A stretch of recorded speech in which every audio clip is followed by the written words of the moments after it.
बच्चों अब हम पढ़ेंगे तत्पुरुष समास। तो देखिए तत्पुरुष, त से तत्पुरुष, तत्पुरुष के अंतर्गत दूसरा पद प्रधान होता है। कौन सा पद प्रधान होता है? दूसरा। इसे बनाते समय शब्दों के बीच के कारक चिन्ह, कारक सभी ने पढ़े होंगे, कर्ता ने कर्म को करण से, इस प्रकार 7 प्रकार के कारक, वो कारक चिन्ह ही इसमें से हटा दिए जाते हैं। जैसे आराम कुर्सी, पूरा पद क्या है? आराम कुर्सी, तो उसका विग्रह क्या बनेगा? आराम के लिए कुर्सी। अब देखिए जैसे सामने चित्र में भी आपको दिया गया है, कर्म तत्पुरुष जिसमें कर्म को विभक्ति आती है वो हट जाती है। करण से, तो मन चाहा, मन से चाहा। संप्रदान के लिए अपदान से, संबंध काके की, अधिकरण में या पर, यानी इन सभी कारक चिन्हों का लोप हो जाना। लोप हो जाना मतलब हट जाना, वहाँ से चले जाना, गायब हो जाना। तो वहाँ पर कौन सा समास आता है? तत्पुरुष समास।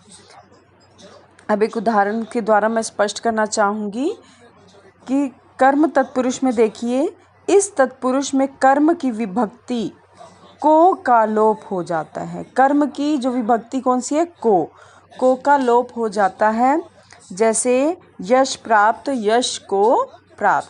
अब देखिए फिर से परिभाषा समझिए। तत्पुरुष समास वह होता है जिसमें उत्तर पद यानी दूसरा पद प्रधान होता है, अर्थात पहला पद गौण होता है यानी मुख्य नहीं होता, दूसरे पद को प्रधानता दी जाती है।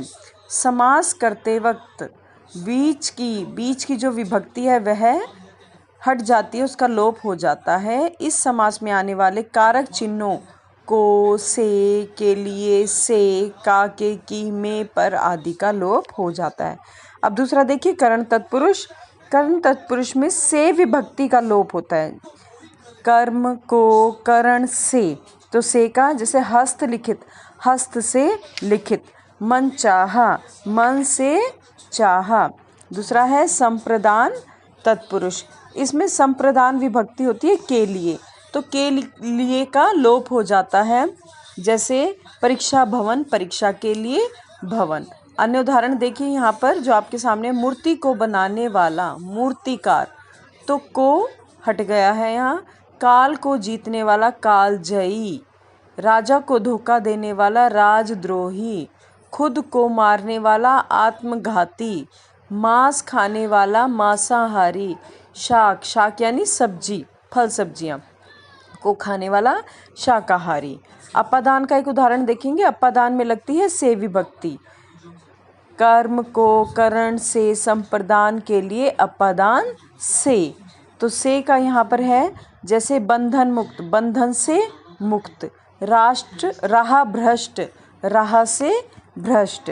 संबंध में होता है काके की, तो देखिए सूर्यपुत्र, सूर्य का पुत्र। राजमहल, राजा का महल। अधिकरण में होता है में या पर, तो देखिए गृह प्रवेश, गृह में प्रवेश।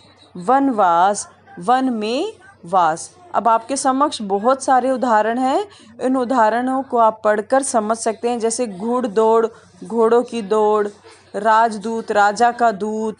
देव पुरुष, देव का पुरुष। दिनचर्या, दिन की चर्या। पुत्र हित, पुत्र का हित। गंगा तट, गंगा का तट।